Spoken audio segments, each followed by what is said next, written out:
The 1999 F-117A shootdown was an incident that took place on March 27, 1999, during the NATO bombing of Yugoslavia when an Army of Yugoslavia unit used a S-125 Neva Pechora to down a Lockheed F-117 Nighthawk stealth aircraft of the United States Air Force.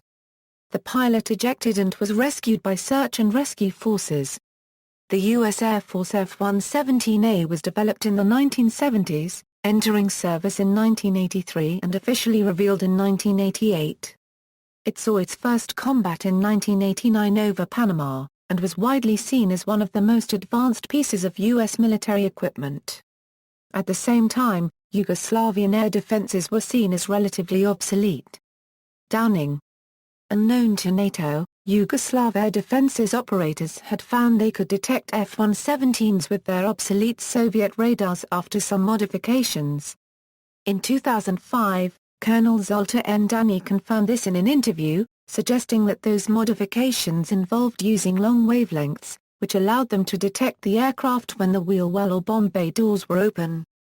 In addition, the Serbs had also intercepted and deciphered some NATO communications, and thus were able to deploy their anti-air batteries at positions best suited to intercept NATO planes. On March 27, 1999, the 3rd Battalion of the 250th Air Defense Missile Brigade of the Army of Yugoslavia, under the command of Colonel Dani, downed F-117 Air Force serial number 82-0806, call sign Vega 31. The Army of Yugoslavia unit was equipped with a Yugoslav version of the Soviet S-125 Neva missile system. At about 8:15 p.m. local time, with a range of about 8 miles, several missiles were launched. According to Sergeant Dragan Masha, who was identified in 2009 as the soldier who fired the missiles, they detected the F-117 at a range of about 50 to 60 kilometers, operating their equipment for no more than 17 seconds to avoid being locked onto by NATO anti-air suppression. According to Dani in a 2007 interview, his troops spotted the aircraft on radar when its bomb bay doors opened, raising its radar signature. The F-117, call sign Vega 31, was being flown by Lieutenant Colonel Dale Zelko, an Operation Desert Storm veteran. He observed the two missiles punch through the low cloud cover and head straight for his aircraft. The first passed over him, close enough to cause buffeting, but did not detonate. However, the second missile did detonate, causing significant damage to the aircraft and causing it to tumble, out of control.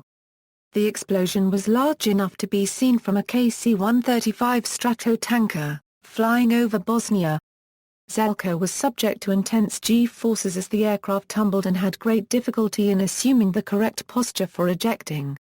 After his parachute deployed, he used his survival radio to issue a mayday call and was able to contact the KC-135 that had seen him shot down. Zelko used his survival radio while still descending, although this was contrary to his training. He reasoned the altitude would give his signal the best possible range and was also sure he would be quickly captured by Serbian forces on the ground and wanted to confirm he was unhurt before this happened. Zelko landed in a field south of Ruma and around a mile south of a 4-lane highway. He quickly concealed himself in a drainage ditch that he had identified as a hold-up site while still descending. There, he felt the shock waves of American bombs dropped by B-2 bombers on targets on the outskirts of Belgrade. He remained undetected, even though he had landed around a mile from his aircraft's crash site, and an intensive search of the area was carried out by the Serbian army, police and local villagers. He was rescued by a U.S. Air Force combat search and rescue team flying a Sikorsky MH-53 helicopter in the early hours of the next morning.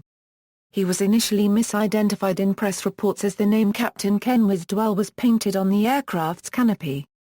The lost F-117 carried the name Something Wicked, and had previously flown 39 sorties during Operation Desert Storm. Some American sources claimed that a second F-117A was damaged during the same campaign, allegedly on April 30. The aircraft returned to base, but it supposedly never flew again.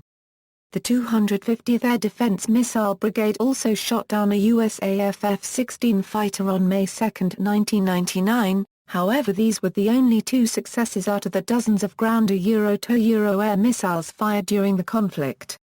Aftermath. Photographs show that the aircraft struck the ground at low speed in an inverted position, and that the airframe remained relatively intact. Some pieces of the F-117's wreckage are preserved at the Serbian Museum of Aviation in Belgrade. Other pieces of wreckage were reportedly sent to Russia and China, to be used in developing anti-stealth technology. The USAF retired the F-117 in 2008. Zoltar N. Dani, now running a bakery, and Dale Zelko, now retired from the U.S. Air Force, have met and developed a friendship in recent years. Notes. References. External links: Vega 31, The Loss of Number 806, Russians Admit Testing F-117 Lost in Yugoslavia, 2001 Flight Global article.